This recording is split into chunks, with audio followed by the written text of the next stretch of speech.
Well, hello everyone and welcome back to Channel Talks, where today we're going to talk about partner success, which is an essential channel strategy and in some instances not taken seriously enough. And that's what we're going to delve into today. We'll be looking at it through the lens of all channel, including distributors and resellers, and trying to understand what some of the best practices of partner success are. And to do this, I have no better voice on this topic than Irit Ezips, who is the Chief Customer Officer, founder, and also CEO at the CEM practice. Irit is a world-renowned expert in customer retention and upsell strategies, which of course are probably two of the biggest topics going around at the executive suite at the moment, if not the two most important.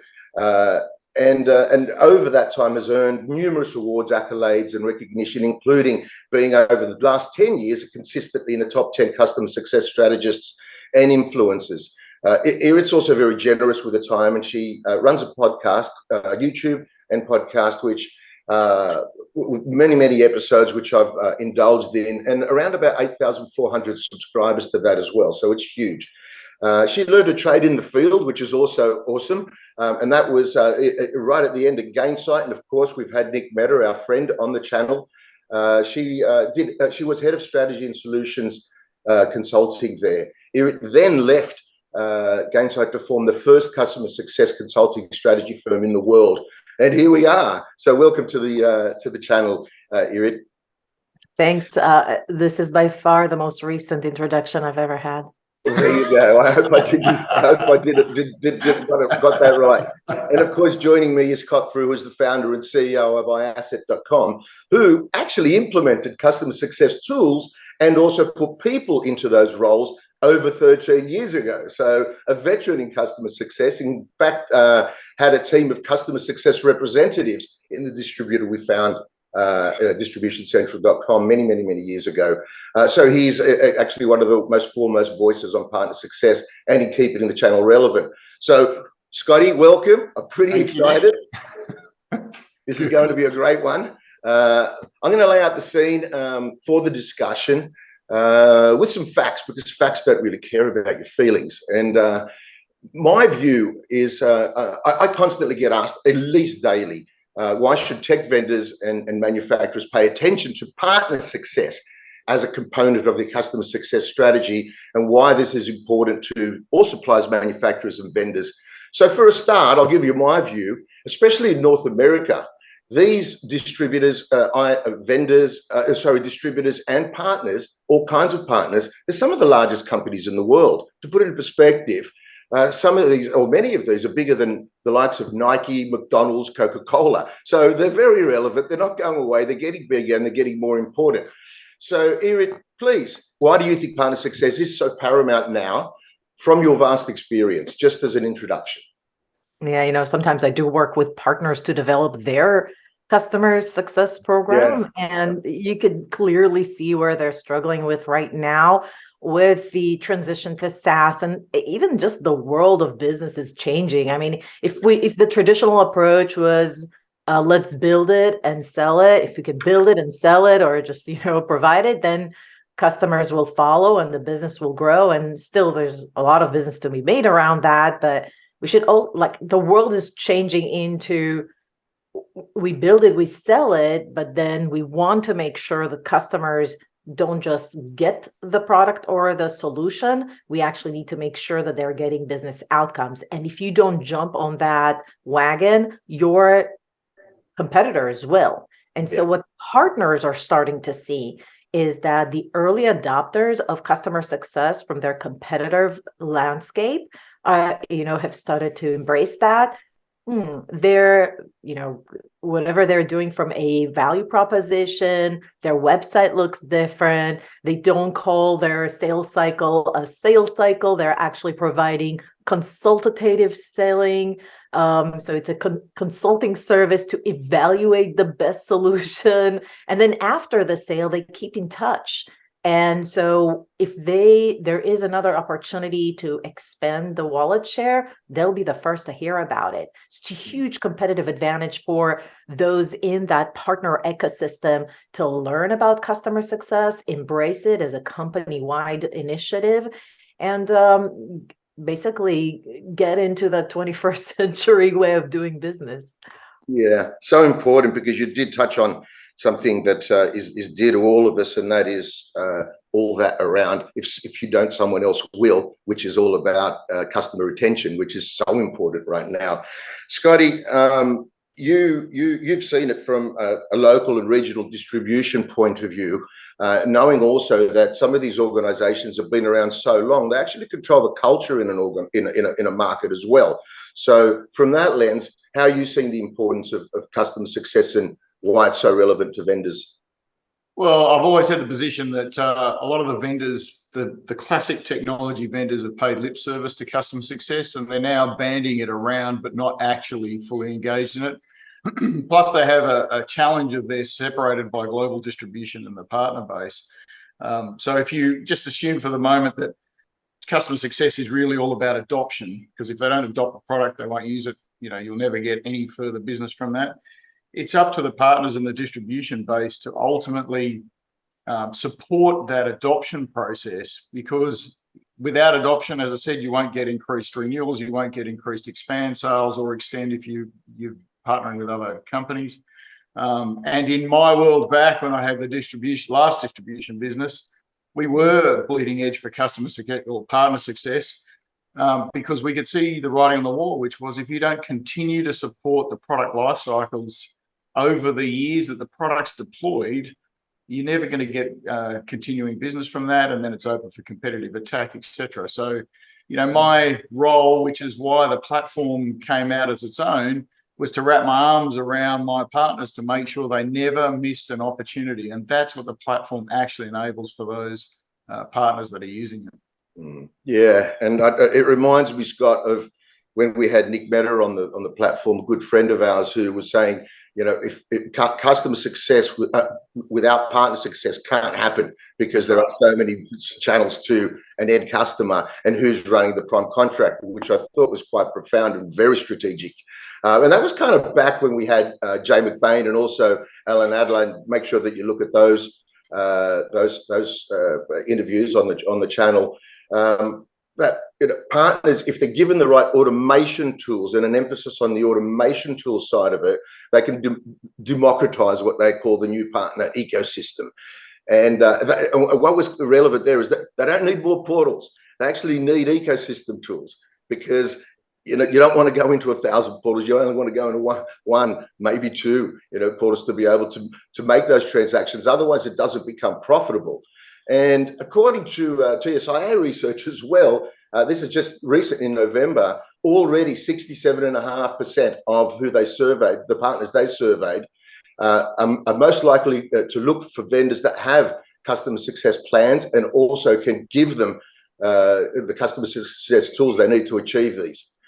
So the question to you guys, are you seeing a lot of this turn into action at the moment, or are we still talking about several buzzwords which we don't need, and the kind of action you're seeing, or are we collectively meeting the needs of the channel? I'm going to start with you.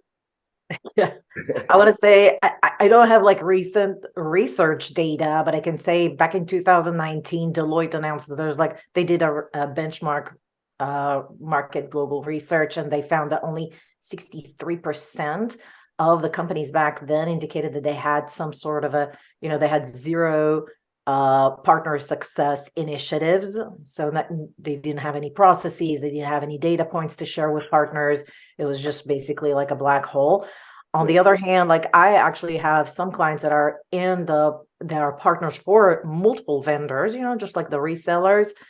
And they reported that, their vendors don't really have any kind of proactive approach to working with them. So I think this is very, very preliminary stages of the partner success movement per se.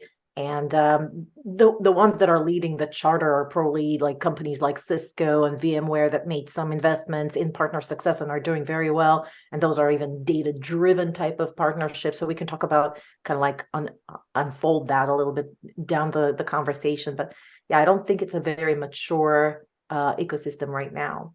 Yeah, it surprises me when I hear so many industry analysts and expert talk like that, because ultimately the word success, when was it ever not about partner success? And is it because of an absence of tools or an absence of strategy? And that's where they're kind of coming from. Scott, you've been doing this for too long to not have an opinion here. Well, let me put it this way. And deploying an ecosystem for partner success so that it flows down the chain is not Right. forcing your channel through a portal type environment, because they've already got 30 other portals they're supposed to log into every day. And of course, the reps would never sell anything if they're spending time on the portals, not including the fact they have to deal with their own internal systems and process to get, business done. I think, to give you an example of where it's a bit broken, is the last manufacturer I spoke to, and I won't use names to protect the guilty, they developed a partner strategy tool effectively to roll out to the channel. And I asked them how the distributors going to interface to that. And they said, oh, well, we didn't actually put the distributors in that particular process. So I think, again, it's, where the center of the universe for IT is North America, and they build some great tools for direct sort of business there. But when you come to the rest of the globe and all the different cultures and ways of doing business and distribution and, partners that do different things, they don't consider the rest of the world as an ecosystem. They just think, well, if it's good for North America, we'll sell it to the rest of the other North Americas. It really needs to be done as a holistic global rollout. And I think that's where they're challenged. I think the second part of it is, if you're going to be successful in any sort of ecosystem, you need to partner at a system level. So you don't need to give them a portal. What you need to do is interface to their systems. And we've had APIs for 1,000 years. And yet, I still hear the term EDI bandied around, which I think was from the 70s. So what you need to do is work with them so their people are only using their systems, and the relevant data and information is being pushed up, whether it's quote or POS information, and pull down the transactional financial information the other way. That way, if I'm a business owner, my reps are only working on my systems and they're only doing it once, and then everything's pushed out to wherever it needs to go. Yeah, we will be getting into the importance of data soon, but Erin, I just wanted to ask you, based on what Scott said, is that consistent with what you're seeing with your clients? No, I mean, if a partner developed a partner success program, I mean, granted, if you have a few partners, maybe that's one thing, but some of them have tens of thousands, of customers and like hundreds of partners. Like, there are big companies. And so how do you really manage the integration, all of the plethora of systems that they might have? You have to kind of like say, all right, this is where we're going to provide the data, and then maybe you have some API codes that they can integrate it into their system. But I would say, for the most part, a lot of them do start with a portal for their partner. Now, beyond the data that we'll talk about a little bit, down the road in this conversation, I think that some of the information that partners want can't really be integrated into systems. So I'll give you some examples. You said at the beginning of the conversations that TSA found that most resellers, they want the vendor to provide the framework for what customer success should look like for their business when they work with the vendor's clients. How are you going to provide that? The frameworks, the processes, the templates. You have to have a partner portal. And so I think the partner portal is a way to consolidate all that information, not just the telemetry. And that's why I kind of like, and agree that it should be as much as possible integrated into the system. I think it's spot on, the best optimal solution. But the reality is, we are always going to have a partner portal for everything that the partner needs, and then allow the partner to integrate the telemetry into their own system if they wish to do so. Yeah, we definitely are seeing that, absolutely, as an actuality rather than as a desire.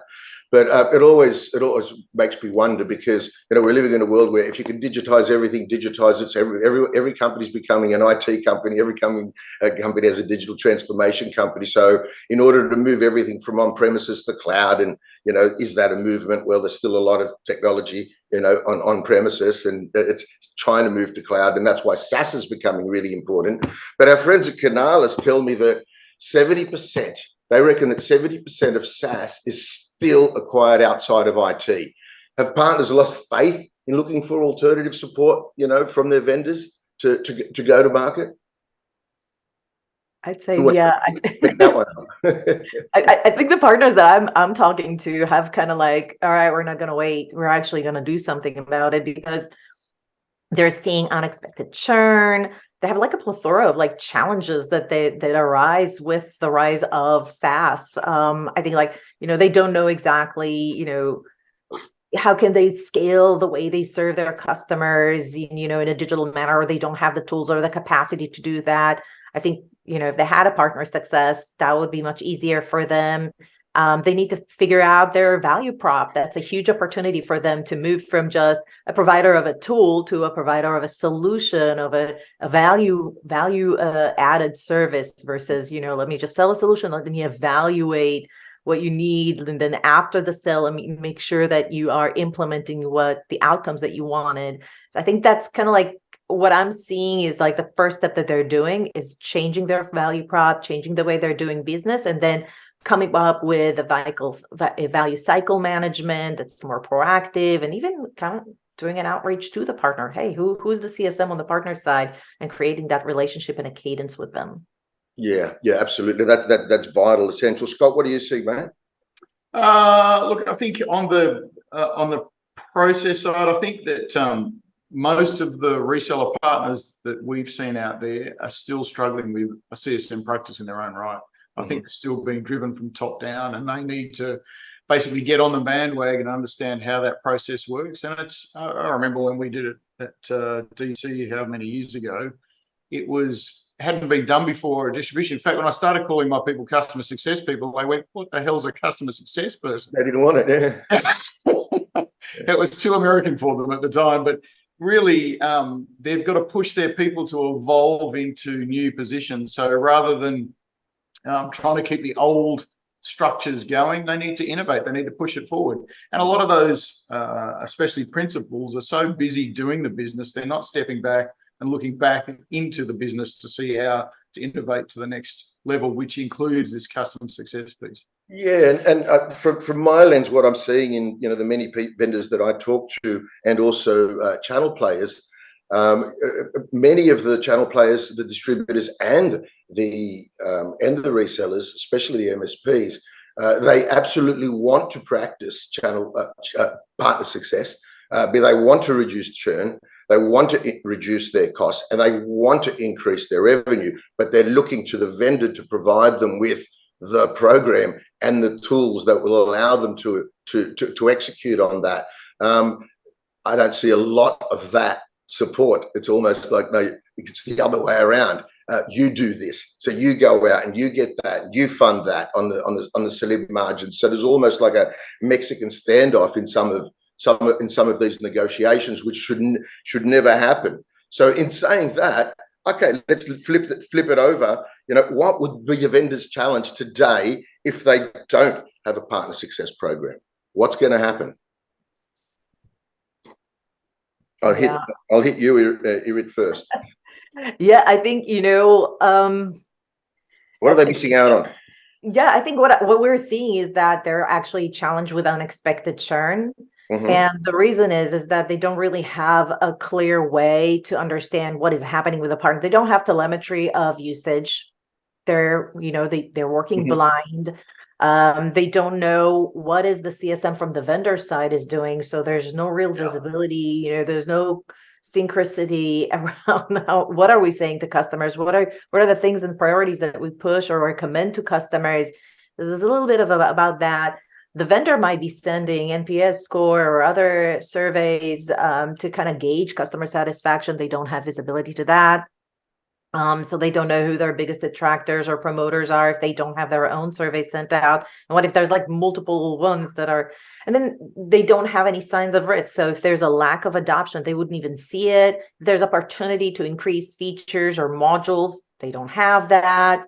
And they don't know if the customer is growing or not. There's no like any kind of, I would say, early signals for either upsell or churn because of this ambiguity. And some of these partners, granted, they're very large. They might have hundreds or thousands of customers that they serve with that vendor.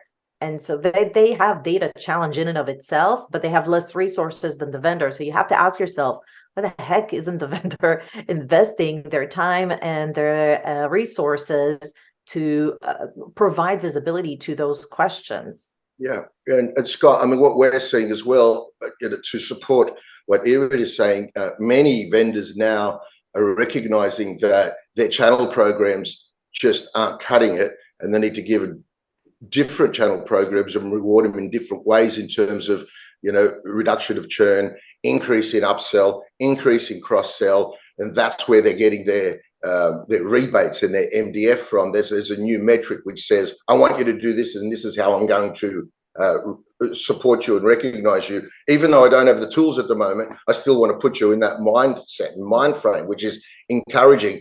What can a distributor and a reseller or an MSP do to fill that gap in the meantime until a vendor eventually catches up? Well, so Nick, as you've seen, Microsoft has done a dramatic shift in the way they manage their partner program away from the old sort of gold, platinum, whatever. So you are seeing companies starting to grapple with this kind of longer term sales process or customer life cycle, if you like. I think the biggest challenge for the resellers is, again, you might have 5, 10 vendors in that customer side of the hundreds of thousands of customers. It's not just one vendor. And of course, vendors only care about their kit, not everybody else's, but everything works together. Mm-hmm. So, I've always been an advocate of controlling your own business, controlling your own data. The reseller's got all the end user information. They've got all of the products that they're supplied. If their distributor's any good, they're provided serial numbers and contract start and end dates and all of that physical information around the products. The resellers could take control of their own customer success. And if they've got a whole bunch of, Palo Alto and they want to sell Wildfire in, which is an expand opportunity, they can mine that base looking for those opportunities. Or if they've sold Cisco and they want to sell NetApp, they can again mine those cross sales opportunities. So as an entrepreneur myself, I always want control of my own business rather than relying on the backstop of the vendor or distributor to sort of help me through that. So that's the way I come at it, to the partner portal piece. Here it's absolutely right for that sort of soft skills and the dynamics of selling and supporting some of those businesses. Where we're coming from is really, how do you automate that entire transactional process? And the mining of that data can't be done by humans or some, random person on the other side of the planet for that business. Okay, yeah. So you're talking about best practice, which is fantastic. That's what I want to stay on at the moment. So, Irid, what best practices are you seeing with the channel in trying to engage in their own customer success program through partner success? All right, so like the actual resellers, should they be doing, or what do we see partners are doing for the channel? Well, what the resellers are doing for themselves. For themselves, yeah. And distributors. What are distributors? Yeah, absolutely. Look, there's two types. I've worked with a few of them, so I could say it really depends on the maturity of their business. So one of them that I worked with, actually what they've done is, first of all, assessed what is their maturity of customer success. I think a lot of people mistakenly think that customer success is to set up a customer success management team. Not necessarily so, because customer success is really a company-wide imperative or initiative, if you will. So you have to look at, how are we doing? Do we do welcome and onboarding for customers? How does that look like? Is it aligned with best practices? Do we have anything after the company signs up and when it goes live, if it's like a SaaS or on-prem software that we're reselling? What happens in between? What is our value activities that we do in between renewals or not? Do we have access? Do we have a proper access to data and a proper renewal process? Like all of these questions you have to ask yourself and really take inventory. What is your maturity level currently as a business? And then take stock and look at, how do you compare against your competitors within your industry and market? I think once you understood that, you want to kind of start developing your value prop and look at your own clients as partners versus just somebody you sell something into and then occasionally reach out when you think there's an opportunity. That's the main difference between the traditional and the proactive customer success approach. That is so important. That's so profound. That is so spot on. And seeing it, you mentioned the success indicators, and I will want to touch that in a second, but I wanted to ask you guys, regardless of tools, it's important. I think it's important that you have a strategy, adopt a strategy. I mean, we talk about LIPS, lend, invest, protect, and surrender, which is what you do once you make a sale. You go out there and mine your data to be able to make sure that you get the subscriptions up, which is an upsell. Make sure that you work in reference architecture world in an ecosystem, so you can actually sell multiple, technologies to a customer to make them successful both. And of course, what you do with the renewals to make them very successful, so that the technology that they've bought doesn't become redundant or dormant very quickly. And of course, what you do at the end of life, what are you going to replace it with? And that strategy is all about being proactive and being able to come and talk to your ultimate customer, to talk to them about how you're going to make them successful proactively, by knowing what they need and telling them what they need, so you're always ahead of it. And then you execute. Am I on the mark? Am I right? What are you guys saying? Is how far away are we from what I believe that to be the ultimate? Yeah, basically there's three phases in that, setting up a strategy for customer success. If I'm a partner, one, I assess where I am and where are the gaps. Two, I implement and put it together. And I think the best way to do it is like creating a customer journey life cycle that's really redefining what are value activities with customers versus just tech support or whatever. And then three, how do I scale that? And I think there's like different elements to scaling that program. So you could do it with more customers versus just your, top end, top 20% that brings you 80% of your revenues. Yeah. Scott, what do you? Well, I think to Irit's point, they are all focused at the top end of town, but how do you bring some of those practices down in an automated fashion so that you can address a larger number of mid or even lower end customers? I always argue with manufacturers or distributors that forget about that $200 antivirus renewal that they've missed because they don't, 6% margin is not worth picking up the phone. That could lead into something else because you've missed that entire customer piece. Everyone wants the renewal. It's just you've got to do it in a more automated fashion. So taking some of what Eric's talking about of those top end customers and then pushing it down so that it works in a more automated fashion, so you can address a lot more of your customer base without having direct touch on every point. I think that the whole product lifecycle, customer lifecycle piece is very important from the point of view and Jack from TSIA said to me one day, I can't remember the number, but if you don't do an expand sale through the first revenue cycle, there's like 30% of those renewals will disappear on you because you've lost that contact with the customer, because all you're doing is sitting waiting for that 12-month anniversary to ring the customer and say, you owe us a renewal. So you've got to think about, with consumption economics and cloud and subscription type metrics, you want to be in there in the customer's face in some fashion, automated or by person, every month, quarter, or whatever is appropriate for your relationship, not just drop, sell and go and then call them when something happens at your end rather than their end. Okay, so I mean, you both talked about best practice, and 100% agree with both of you. I learned a bit there, which was wonderful. But can you give me success indicators? What success indicators would they be looking for? Which is ultra important because you've got to measure this at the end of the day. Irit, you live in that world, so I'm going to start with you. Yeah, I'd like to think about success indicators like in three types of success indicators. One, is my team actually adopting the new policies and processes that I set up? And this is going to include not just a customer success team if they choose to create one, but also does my sales team embraces value activities? That's number one. And are they playing nice together?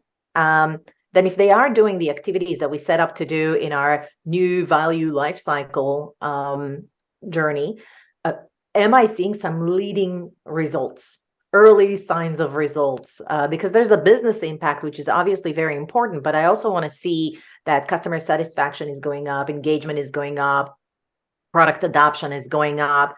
Like VMware, when they actually created a customer health score, looked at different scorecard to measure the customer health. And so in that, you had like different things like, okay, when is the next renewal date? How many of them do we think are going to renew? Are we growing the shared wallet for each customer? All of these things are actually impacting the business itself. So you kind of want to see an increased engagement, but also, having affect the bottom line. So 3, the company impact, the actual business impact, that would be the renewal, all of these things, but also a preliminary impact on the business results as well. Right. Yeah. Spot on. Absolutely. And I love the new value life cycle journey. I'm going to steal that. It's going to be mine. But with your permission, of course. Scott, you measure all this stuff, Scott. You measure it all. What are you seeing are the most in-demand indicators that matter to someone who's executing on the platform? That's hard, Nick. We've got 20 off the top of my head indicators that different types of organizations use. We've got people that sell mining equipment. We've got people that sell software. We've got cloud consumption. They're all different indicators. My personal one's always been, what's my current attachment rate for that customer? So if it's cloud, is their consumption generally tracking up? Is something falling off a cliff somewhere? We run some very large cloud, North American cloud operations, and it's all about watching the numbers each month and then alerting using our AI to alert when suddenly it's 0 or, it's gone up a lot. They're looking for anomalies in that data. Right. In the classic, router switch hardware business where it's attaching maintenance, to me, it's all about how many of those products in the field are currently covered by maintenance. Like, we can get into all sorts of challenging conversations, and people are a lot smarter than me about renewal rates and in quarter and out of quarter and all that sort of stuff. But really, of the 100% of products I have in the field, how many are currently covered? That's the easiest way to do it. And then you get into software subscriptions, and software subscriptions are usually pretty boring. They're 3-year contracts. There's not a lot of movement inside them, but it's making sure you hit them up on a regular basis to make sure adoption is happening, which is where your customer success is coming out of that piece. So that's a brief view of 20 odd indicators that run inside the platform for different customers. Sure. You remind me of when Jack was on the program from TSAA, who was saying that if you have a good upsell rate, you'll almost guarantee a good renewal rate, which almost guarantees minimum customer churn, which was a great way. And I think you were talking to that. Well, I think, Nick, the really interesting point is, if you get your data, and it doesn't matter whether you're a partner or a distributor or a vendor, if you get this holistic data view over or under whatever platform, you can predict the events that are happening, just like the Minority Report, ahead of time. We can, where we've got customer data over a number of years, we can predict a renewal rate by country, by vendor, by customer, by partner, because you're looking at all the historic data of the actions that is taken before that event. And then you can present to the user, here's the biggest deal that's under threat right now, based on all of those parameters that are running in the history. Yeah. Nick, if we're talking about renewal predictions and sort of like securing the renewal and increasing renewal rates, there's one thing that I see a lot of companies, not just resellers and MSPs and distributors, a lot of different companies that actually embrace customer success that are not doing enough. And that really is a very strong indicator that they have some control over. Do you know what it is? Tell me. It's really managing advocacy proactively. A customer that advocates for you, not only they have more propensity to renew, but they'll also have the propensity to upsell. And it's kind of like, if I say that you're great and I put it out there, I'm already loyal to you. It actually enhances the loyalty. The number one mistake that most businesses make in general is they don't manage advocacy proactively. And I think if I was a business owner, a reseller, and I were to set up a customer success program, one of the first things that I would do as part of that initiative is make sure that I have somebody accountable to detect, find, and nurture a pipeline for increase in advocacy, because that would make my whole business much more healthier. Yeah, I couldn't agree more. That's essential. And then you can't call yourself a consultant if you don't do that. If you don't have that, you're essentially a traditional old just procurement company, right? And that makes a massive difference. And you've really eloquently explained the most important, as far as I'm concerned, element in doing this, because I always say, if you can't use your tools to create unsolicited proposals, to advocate to your customer that this is where your business needs to go based on the technology that you've bought, you're really just in procurement. You're not really doing anything else in your second or third quote. And we see that more and more, which is a shame, but we are. But okay, on that, we've played around with a lot of very important strategic concepts and importance and almost like threats. But very open question, but it's something that both of you have done a lot of. So I want my viewers to understand it. How should one approach starting a partner success program if they haven't yet? What are the early things they need to be doing? The 1, 2, 3s that they must be doing first. This is where the rubber hits the street. Or if I'm a vendor, if I'm a channel partner. If you're a channel partner, and also later if you're a vendor, I want to know about both. No pressure. Yeah. Okay, if I'm a reseller. You're the best in the world at this. Come on.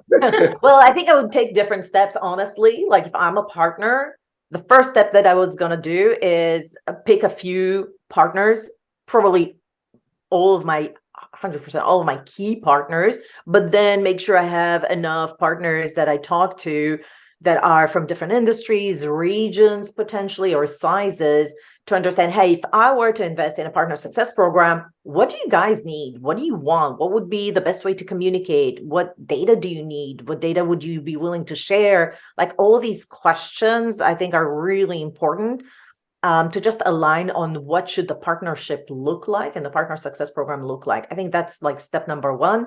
Step number 2, I would start like with the simple things that really would help my partners the most based on this discovery. So most partner success programs start actually with some preliminary data sharing. Cisco, when they launched theirs, and I have the video with the person that was leading that initiative for many years, the first thing that they found is that the partners didn't even know when was the renewal date. They had so many contracts with so many customers, they just don't know, right? And so they would miss the renewal date, and then the renewal was either late or just like by that time the customer went somewhere else. And so the first thing that they shared with their resellers is, all right, here's the renewal date, and here's a notification that the renewal is coming, so that you, partner, don't forget to work with your customer on a proactive manner. Just as simple as that. And I think that they doubled down on that data more and more, including tracking the relationship, like what are the significant relationship with each account, getting permission from the partner to actually nurture them through digital engagement to create a need or awareness to new features, modules, services that they can offer, all those kind of things. So I think if I'm a partner, that's the route I'm going to start with. And by the way, I'm probably going to start with one region, and I'm specifically saying that because I think it was Scott that said at the beginning of the conversation, "Hey, do it globally." Right? Start regionally, have success, learn from that experience, mature your program, define roles and responsibility, who's enforced, how are you going to recruit more partners, and then when you branch out to international regions, really figure out, do you need to localize this? Do you need people on the ground? Like, what would be the best way? And then gradually do that. I think it's easier with data sharing, but if you are actually going to have a portal that teaches your resellers how to do customer success, you probably need to think about a little bit more about the considerations as to what the partner success program and the portal would include. And then really decide what are your success metrics, right? Usually when you launch a partner success program as a vendor, you want to know how many partners signed up. Are we seeing business impact in those? Like, is the wallet share going up? Is expansion selling? Are they retaining more customers? Are they getting new customers faster? All of those things. So I think as a partner success, as a vendor, that's what I would do. I have to agree with every bit of that, and that's going to become a very important part of how we present this part of Channel Talks to our audience, because it's incredible blueprint. Scott, I'm going to throw to you. You must agree with all that, because that must be music to your ears. I do, but how do you execute? I do, but I'm going to pull apart the globalization piece just to give you an example of where it falls apart. So Australia is about the size of the continental United States as far as the landmass is concerned. And there are a lot of Americans that come into IT business that think, well, Australia is that big and US is that big, so the market's about that big. And they develop partner programs and customer success programs that are based on financial targets of a country that's only in population as big as New York on a good day. So that's what I'm thinking about. I'm not suggesting that you don't do it in one region and then replicate it out, but you really have to dig deeper into those regions before you migrate those programs across. And that's why I think, really, if you're a North American company and half of your sales are coming from the rest of the world or wherever they are, you've really got to take that in your stride. And that may be, your client advisory board, which is really what your point one is. That's when you should go out to the globe. And so you could still build in a single region, but you've already got the feedback from all of those other areas, and you can then, compartmentalize some of the programs so it works in some places, but maybe you don't put those modules in other places. So that was my point on globalization, rather than, I like the McDonald's model, which is build the perfect burger and then push it out everywhere. Yeah. Just think about the rest of the world. I agree. I totally agree with you, Scott, by the way. That's exactly what I meant. And I think that's a very thoughtful approach. Yeah, what's really interesting though, guys, is when I look at this being implemented from new, the first question we ask is, what's your biggest problem? So I can go off and solve that. And it tends to be regional. And, even though they've got it across the board, there is a region that has the problem worse than anywhere else, and they need to solve that first. So it always tends to become regional, and the proof of concept or the pilot tends to be regional, which talks exactly to what you're both talking about. It's absolutely true. Look, I was going to finish with this, but I'm not going to finish with this. I'm going to finish with something else, because and I am conscious of time, but we've been playing with data, and we've been talking about data, and I want to talk about data because I'm sick and tired of hearing two things. I'm sick and tired of hearing people go, data is the new oil. Well, it's not unless you mine it.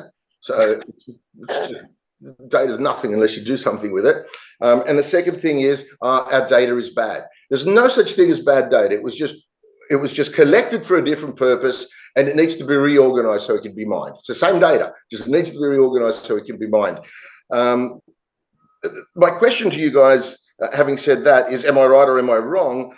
But more importantly, how can data better be used? What are you both seeing in how data can better be used? And also, what kind of data should be shared to be better used? Big question, well, Nick, I always say both got big brains. I modify your statement to say, or the statement that data is oil, is data is crude oil. You need something to filter through diesel, petroleum, gas, all of the components, all of the lubricants, the oils, everything. They all come from the same source, plastics. So it depends on the organization that's got the crude oil as to what they actually want to mine out of it. And, in our world at iasset, we're all about install-based mining and making sure you're efficiently hitting every customer and every opportunity you can before your competitor gets in there. So making that crude oil work for you for whatever that component is: expand, extend, renewal, end of life. So that's the way I see it. I mean, I'm probably the other end of the spectrum to It's more at that front end of the business, where at the, we are in the steam engine at the back, or mining that oil and trying to make sure it's efficient for every one of those customers. But my advice to any entrepreneur or owner of a business is, you need control of your crude oil, not rely on someone else to provide you the crude oil, because you'll end up with an oil crisis like in Australia during COVID. Our strategic oil reserves are in North America. Well, that's not going to be very good when you can't ship it. Can't share it. When you can't share it. So to pull that metaphor a little bit further, I think what you're saying, correct me if I'm wrong, is if you've got data, rearrange it so that you can use it proactively rather than just sit on it. And that proactive should be those proposals that you take to your customer to say, this is what you've done, this is what you've bought, this is what you have, this is how to better use it, better utilize it. This is how to get success with the investment. This is how to get a better return on investment by using that refined data and turning into something that's more than just the data. I can't wait to hear what you're going to say. So I'm going to I say know two it's a things. big thing for you. No, two things. First of all, absolutely agree. If you don't have the data, sometimes you don't see the forest from the bushes, really. I remember when I was giving birth to my second child, it's like active labor, you're like in pain. I remember I was wheeled into the labor room because I was like ready, right? And so as soon as I got to the room, I lifted up the chair. I was like starting to push, and the nurse said, don't push. I was like, I'm pushing. This child is coming right now. She's like, don't push. I was like, it's coming. And she says, don't push. I need to take your pants down first. And I think a lot of businesses are like, they're like going and they don't know what's going on, what works, what doesn't, but when you come in with the data and you present a dashboard, all of a sudden you see what's really going on. And that's the magic of really not just collecting the data, but having the process to diligently analyze it, look at what's going on, what works, what doesn't, what needs to change. That's one. Secondly, if a business wants to scale their customer success program or their partner success program, they can't do that efficiently without data. So there's about 6 initiatives that I can think about that would be data driven. One, you can have a digital journey that is just in time versus just like, oh, here's your weekly newsletter about something related to our business and nobody cares, right? So that's one. Secondly is self-serve communities. If you have the community and you can actually create notifications based on data or allure people into the community about topics that they're interested in, data is going to serve you very, very well. Renewal and growth notifications. I can use the data to know if there's a risk, if there's a renewal coming, or if there's an opportunity for upsell. And I can completely auto-renew them too if I have all the data in place. And I can provide scalable support. I had one company that interviewed for my YouTube channel. Anybody that wants to learn more about customer success is invited to watch or subscribe, CSM Practice.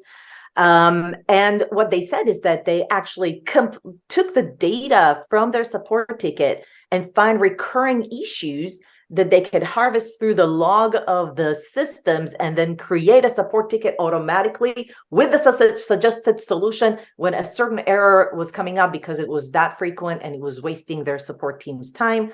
And the 6th one is probably just all kinds of automated transactions that we can help our customers just facilitate the way that we're doing business with them. So those are 6 things that we can do more automatedly and in a smart way, just in time, if we do have the data.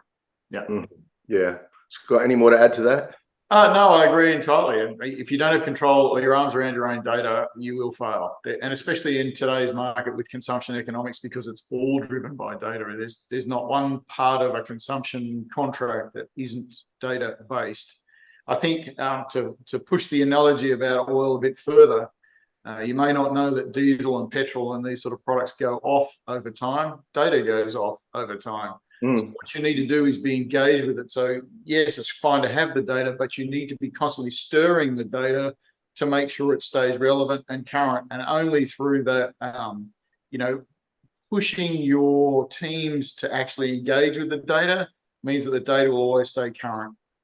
Yeah, and all right, look, you guys have been incredibly generous with your time, but I do have one more question, if I may, because it's just too important to me right now, based on what you guys are saying. And I really thank you both. This has been amazing, and our viewers are going to love this. But you've been talking about what needs to be done. You're talking about what can be done. You've been talking about what is being done. Where is the C-suite in all of this? Because it's my view that if the C-suite was more involved in customer success or owning customer success and owning partner success, it would be ubiquitous now, because it's just too obvious a strategy. And you don't have to be diplomatic. I have a very narrow preview to something sometimes because of my position as a consultant or a strategy consultant.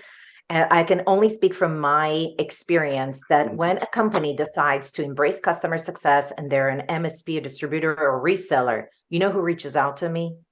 It's the CEO or the COO. That's it. Yeah. I've never had a head of customer success. They don't have a head of customer success probably. And even if they did, at the point that they reach out, they probably don't have a lot of teeth into the process. It's probably not as mature. And the CEO and the COO already know that this is a game changer for them. And if they don't, it's probably not the right time, or they're on their way like to, sunset the business and they don't even know it. I agree. I couldn't agree more. What you just said then is exactly what I see. Exactly what I see. And I just want to add to that before I get to your view, Scott, that for a lot of them, they are actually sunsetting. And what that means is got another few years left here in my shares and blah, blah, blah. And I don't want to rock the boat. I don't want to put anything in that might just shake things up. And it's a cash cow. They got these payments coming in again and again. And so they're like, why do I need to change anything? Yeah. Well, if you really look carefully at your data, you'll see that your on-prem accounts are actually you have less and less of that. And so, and your SaaS customers need something else. Yeah. And so if you don't, don't change anything, what's going to happen? Yeah. And the proof of that is someone else has more and more of them. Exactly. Yeah. Scott, what's your view there? Well, to be a bit controversial, I see guys that are my age and older that have come up through the IT for the last 40 years and they're struggling with it. They are struggling with it. And to that point, over the last 40 years, you've had a head of channels, as an example. And if you look at the C-suite at the boardroom table, you've got the CEO is the most important guy. You've got the CFO, who's usually number 2, the COO, and then the CRO and whatever, trendy names they have. And down the end of the table is the channels person. And they have no say in anything because the CRO owns the sales number. I've seen now this escalation where they've put in SVPs for ecosystems, but what concerns me is they're older guys like us that have got the same experience that we've had for the last 40 years. And really, you need to inject some of the younger people that are coming out of different environments to actually help them with a proper customer success practice. Yes, there's always going to be a channel and you're always going to need guys like us. But to do CSM through a channel is a completely different challenge to what we've been used to over the last number of years. And to do that with consumption economics, which means the deal is at risk every month rather than once every 3 years, absolute game changer. And I have seen there are older IT companies we've spoken to that are absolutely not changing because they don't want to touch anything. It's, it's making money for them at the moment. But they are, you can see them, you don't hear their names as much anymore. You can hear them dropping away, basically. Yeah. Oh man, you two are incredible. I wish I could just keep going. This has been amazing. Here it's got a masterclass. Thanks so much for being so honest and giving so much away. I really, really do appreciate it. We will put all your contact details in the show notes and also your channel so that people can learn more and get a lot more out of it. And I do advise that people do look at that. I've learned so much from it, Scott. The iasset stuff, of course, there's the execution of everything that we've spoken about. Thank you very much, everyone, for joining us. Thank you again, Irit and Scott. It's been a wonderful hour, and we'll see you all next time. Thanks so much. Thanks, Nick. Thanks, Irit. Thanks.